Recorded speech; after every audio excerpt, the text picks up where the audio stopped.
35살, 혹은 40살, 혹은 그 이상. 어느 날 문득 인생의 조용한 모퉁이에서 무언가가 달라졌다고 느낀 적 없으신가요? 어쩌면 당신은 이미 안정적인 삶을 이루었을지도 모릅니다. 직장에서는 인정받고 가정을 꾸렸고 사회가 말하는 모든 성공의 조건을 충족했죠. 하지만 밤늦게 잠에서 깨면 이름 모를 공허함이 밀려올 때가 있습니다. 웃음은 왠지 모르게 옅어졌고 하루하루는 더 빠르게 흐르는 듯합니다. 그리고 어딘가 아주 깊은 곳에서 작지만 묵직한 질문이 당신의 영혼을 흔듭니다. 이게 전부인가? 수많은 사람들이 이 질문 앞에서 혼란을 느낍니다. 이것이 바로 우리가 흔히 중년의 위기라고 부르는 현상입니다. 많은 이들이 이 시기를 실패나 붕괴라고 생각하지만 오늘 우리는 스위스의 위대한 심리학자 칼 융의 통찰을 빌려 이 위기를 각성으로 다시 정의하고자 합니다. 융은 인생의 후반부가 개성화에 바쳐져야 한다고 말했습니다. 수십 년 동안 바깥 세계를 향해 뻗어나가며 정체성, 직함, 소유물, 성취를 쌓아 올렸다면 이제는 당신의 영혼이 당신을 내면으로 부르고 있다는 뜻이죠. 그리고 이 부름을 무시할 때 그것은 현대 문화가 중년의 위기라고 부르는 모습으로 나타납니다. 하지만 이것은 붕괴가 아니라 각성의 시작입니다. 새 차를 사고 직장을 바꾸고 젊음을 쫓는 단순한 행동이 아니라는 겁니다. 한 심리학 연구에 따르면 35세에서 50세 사이 성인의 거의 60%가 환멸 또는 삶의 의미 상실을 느낀다고 합니다. 심지어 그들이 그토록 원했던 목표에 도달했음에도 말이죠. 이것은 실패가 아니라 오랫동안 내면 깊은 곳에서 조용히 기다려온 진짜 나와의 대면입니다. 오늘 우리는 이 탐험을 통해 그 숨겨진 숲으로 함께 들어갈 겁니다. 삶의 전반부가 왜 에고를 추구하는 시기인지, 왜 35세 이후 그림자가 드러나기 시작하는지, 그리고 영혼이 왜 진정한 표현을 요구하는지 알아볼 것입니다. 이것은 추상적인 이론의 강연이 아닙니다. 당신이라는 내면의 여행자를 위한 지도이자 중년의 위기가 끝이 아니라 문턱이라는 것을 알려주는 친절한 안내서입니다. 그러니 만약 당신의 삶의 한가운데서 알 수 없는 공허함을 느꼈다면 이 영상을 끝까지 함께 해주세요. 어쩌면 붕괴처럼 느껴졌던 그 감정이 사실은 당신의 영혼이 내쉬는 첫 번째 자유의 숨결이라는 것을 발견하게 될지도 모릅니다. 삶의 전반부는 마치 잘 정돈된 산길을 오르는 것과 같습니다. 우리는 무엇이 중요한지 배웁니다. 성취, 인정, 안정. 우리는 교육을 추구하고 직업을 얻고 관계를 맺습니다. 사회가 설정한 기대치에 맞춰 스스로를 측정하며 나아가죠. 겉에서 보기엔 모든 것이 순조로운 발전처럼 보입니다. 그리고 많은 부분에서 실제로 그렇습니다. 하지만 융의 관점에서 이것은 여정의 겉껍질일 뿐입니다. 그는 이 과정을 에고를 구축하는 시기라고 불렀습니다. 세상을 헤쳐나가고 정체성을 찾기 위해 필요한 표면적인 자아 말이죠. 에고는 결코 거부해야 할 대상이 아닙니다. 우리가 세상을 탐색하고 자신을 구축하는 데 필수적인 구조물입니다. 융은 이렇게 말했습니다. 삶의 전반부는 외적인 세상에 우리 자신을 확립하는 것에 관한 것이다. 우리는 집을 짓고 가정을 만들고 평판을 쌓으며 직함과 책임을 모은다.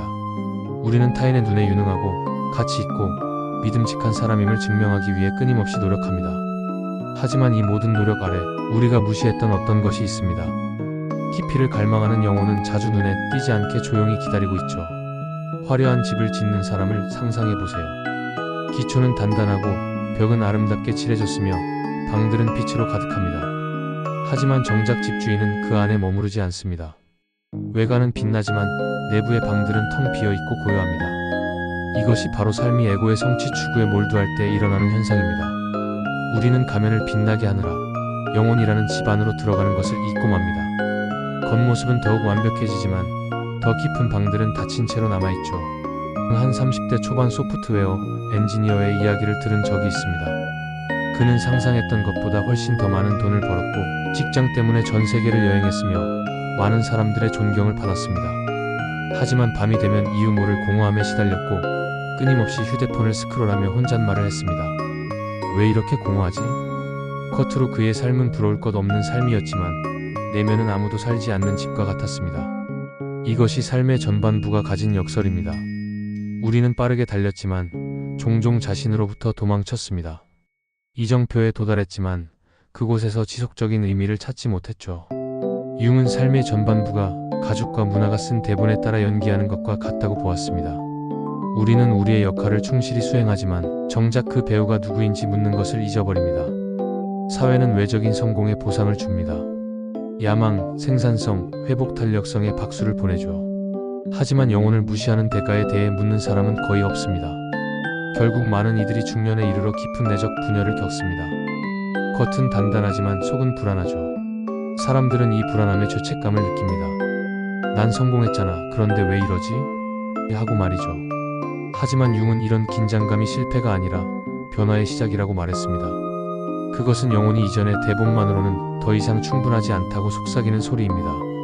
삶의 전반부에서 사용했던 전략들, 즉 노력, 수능, 경쟁은 점차 지치고 무의미하게 느껴집니다. 성취자는 기계처럼 느껴지고 인정을 갈망했던 사람은 텅 비어버리죠. 이제는 더 큰 무언가가 자신의 목소리를 내고 싶어 하기 때문입니다. 35세 이후 영혼이 움직이기 시작할 때 그것은 결코 부드러운 모습으로 나타나지 않습니다. 대개는 어둠을 입고 찾아옵니다. 융은 이 숨겨진 측면을 그림자라고 불렀습니다. 이는 우리가 다듬어진 외적 이미지에 맞지 않아서 억눌렀던 특성과 욕망들입니다. 그림자는 악한 것이 아니지만 우리를 불안하게 만듭니다. 그 안에는 분노, 질투, 슬픔, 그리고 갈망이 담겨 있죠. 우리가 살아남기 위해 억눌렀던 모든 상처들입니다. 삶의 전반부에서는 대부분의 사람이 이 그림자를 통제하며 살아갑니다. 우리는 어떤 감정이 허용되는지 배웁니다. 분노, 욕망, 슬픔을 숨기고 타인의 인정을 받을 만한 가면, 즉 페르소나를 완벽하게 다듬습니다. 하지만 35세 이후에는 그 가면이 깨지기 시작합니다. 무의식은 무시당했던 것들이 반드시 보여져야 한다고 주장하며 종종 놀라운 방식으로 폭발합니다. 융은 빛의 형상을 상상한다고 해서 깨달음에 이르는 것이 아니라 어둠을 의식화해야만 깨달음을 얻을 수 있다고 썼습니다. 우리의 과제는 도망치는 것이 아니라 인정하는 것입니다. 차분하고 온화했던 사람이 갑자기 분노를 터뜨릴 수 있습니다. 헌신적인 배우자가 금기된 매력에 끌리는 자신을 발견할 수도 있죠. 규율에 철저했던 사람이 무모한 습관에 빠질 수도 있습니다. 이것이 겉으로 보기에는 실패처럼 보일지 몰라도 사실은 그림자가 뚫고 나오는 순간입니다.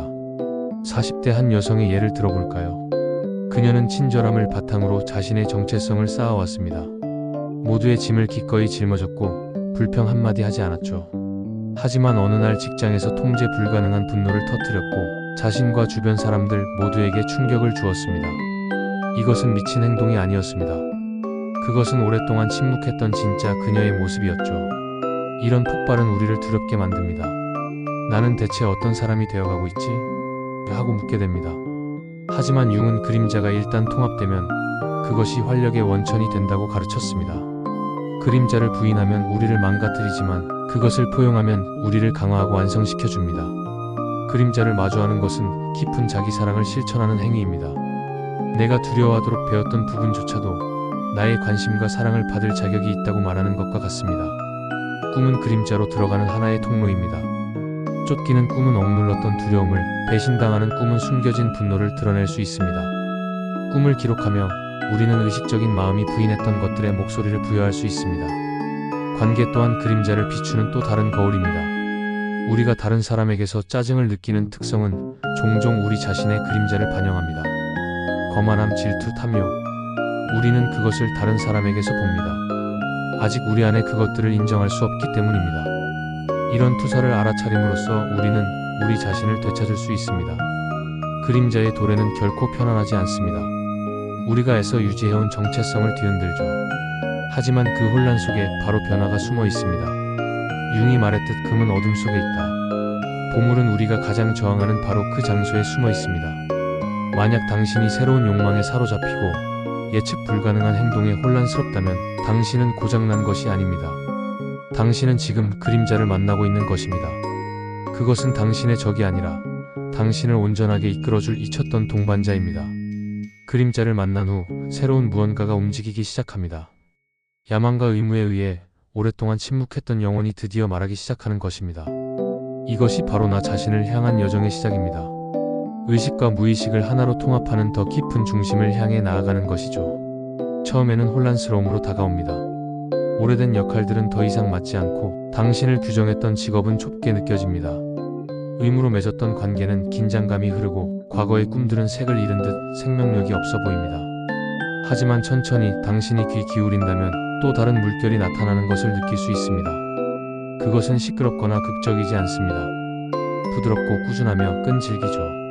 의미, 창조성, 진정성에 대한 갈망의 물결이 당신 안에서 움직이며 자신을 위한 공간을 요구합니다. 영혼은 숫자나 마감 기한으로 말하지 않습니다. 상징, 꿈, 그리고 예상치 못한 기쁨의 순간들을 통해 말합니다. 당신을 그림을 그리거나 글을 쓰거나 정원을 가꾸거나 하늘 아래 조용히 앉아 있도록 이끌 수 있습니다. 많은 사람들이 이 시기에 영적인 수행에 끌립니다. 명상, 기도, 자연 속에서 천천히 걷는 행위가 내면의 영양분이 됩니다. 융은 이 과정을 나무에 비유했습니다. 삶의 전반부에서 나무는 빛을 향해 위로 자라지만 후반부에서는 뿌리를 깊이 내리고 숨겨진 물을 끌어와야 한다고 말했습니다. 진정한 성장은 이제 높이가 아니라 깊이에서 오는 것입니다. 이 각성은 종종 영적인 깨달음으로 이어지지만 특정한 종교나 교리에 묶여 있지 않습니다. 그것은 존재의 깊이에 대한 경외입니다. 통합은 분열된 부분들, 즉 빛과 어둠, 남성성과 여성성, 의식과 무의식이 하나를 향해 움직이는 것입니다. 더 이상 완벽함을 위해 애쓰지 않고 온전함을 추구하게 됩니다. 복잡하고 결함이 있으며 완전히 살아있는 그대로의 인간이 되도록 스스로를 허락하는 것입니다. 이 단계는 결코 쉽지 않습니다. 오래된 정체성을 놓아주는 것은 죽음처럼 느껴집니다. 친구들은 당신을 이해하지 못할 수도 있습니다. 잃어버린 세월에 슬퍼할 수도 있지만 그 슬픔 아래에는 조용한 기쁨이 자라납니다. 바로 집으로 돌아온 기쁨입니다. 그렇다면 우리는 어떻게 이 여정을 시작할 수 있을까요? 첫째, 적극적 상상이라는 융의 강력한 기법을 활용해보세요. 이는 단순히 몽상하는 것이 아닙니다. 당신을 괴롭히는 꿈이나 이미지와 의도적으로 대화하는 것입니다. 분노를 하나의 인물로 상상하고 그에게 물어보세요. 너는 무엇을 원하니? 나에게 무엇을 가르쳐 주려고 하니? 이 과정을 통해 혼란스럽던 감정들은 점차 의미를 드러내기 시작합니다. 둘째, 창의성을 당신의 안내자로 삼으세요. 융 자신도 위기 때 그림을 그리고 조각을 하며 내면의 이미지를 채워나갔습니다. 요리, 정원 가꾸기, 꽃꽂이 등 모든 창조적인 행위는 영혼의 목소리를 표현하는 통로가 됩니다. 결과물이 중요한 것이 아닙니다. 영혼이 흐르도록 허락하는 그 행위 자체가 중요합니다. 셋째, 관계를 새롭게 바라보세요. 삶의 전반부에서 역할과 기대에 의해 형성된 관계는 이제 진정성을 위한 거울이 되어줍니다. 진정한 친밀감은 솔직함, 취약함, 그리고 연기로부터의 자유를 의미합니다.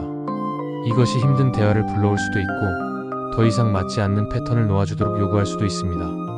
하지만 동시에 당신의 영혼이 환영받고 이해받는 새로운 관계의 가능성을 열어줍니다. 이 길은 각자에게 독특합니다. 어떤 사람은 창의성을 통해 치유하고 어떤 사람은 고요함을 통해, 어떤 사람은 봉사를 통해 치유합니다. 가장 중요한 것은 듣는 것입니다. 중년의 시기는 영혼이 가장 명확하게 속삭이는 때입니다. 이 여정의 끝에 다다른 지금 처음으로 돌아가 봅시다. 중년의 위기는 파괴가 아닙니다. 그것은 영혼이 이전보다 더 깊이, 더 정직하게, 더 온전하게 살아가도록 초대하는 것입니다. 당신이 느끼는 공허함은 부재가 아닙니다. 새로운 의미가 들어올 수 있도록 비워지는 공간입니다. 당신이 느끼는 불안함은 실패가 아닙니다. 오랜 시간 의무와 야망 아래 묻혀있던 목소리가 깨어나는 소리입니다. 칼 융은 단테의 영원한 말을 인용했습니다. 우리 인생의 여정 한가운데서 나는 고든 길이 사라진 어두운 숲 속에서 나 자신을 발견했다. 중년은 종종 그런 어두운 숲처럼 느껴집니다. 혼란스럽고 외롭고 방향을 잃은 듯하죠. 하지만 융의 시각에서 이 숲은 끝이 아닙니다. 그것은 문턱입니다. 그림자가 드러나고 영혼이 깨어나며 온전함으로 향하는 개성화의 길이 마침내 시작되는 곳입니다. 만약 당신이 지금 그곳에 서 있다면 이것을 기억하세요. 당신은 혼자가 아닙니다. 진정으로 솔직하게 살아가려는 모든 영혼은 이 장소를 통과해야만 합니다. 세상은 이것을 위기라고 부르겠지만 당신은 이것을 각성이라고 부를 수 있습니다. 붕괴는 돌파구의 시작입니다. 밤은 새벽을 위한 준비입니다. 붕괴처럼 느껴지는 그 감정이 사실은 당신이라는 진정한 자아에 뿌리 내린 새로운 삶이 솟아나는 기반일 수 있습니다. 그러니 조용한 부름에 귀 기울여 보세요. 어쩌면 그것은 창조하고 쉬고 용서하고 다시 시작하라고 말할지도 모릅니다. 어떤 형태이든 그것이 삶을 이끌고 나아간다는 것을 믿으세요. 융이 말했듯 평생의 특권은 진정한 당신이 되는 것이다. 그 특권은 종종 위기라는 가면을 쓰고 중년에 찾아옵니다. 당신이 그 목소리에 귀 기울인다면 그것이 자유를 향한 초대였다는 것을 발견하게 될 것입니다. 이제 저는 당신에게 묻습니다. 이런 흔들림을 느껴본 적 있으신가요?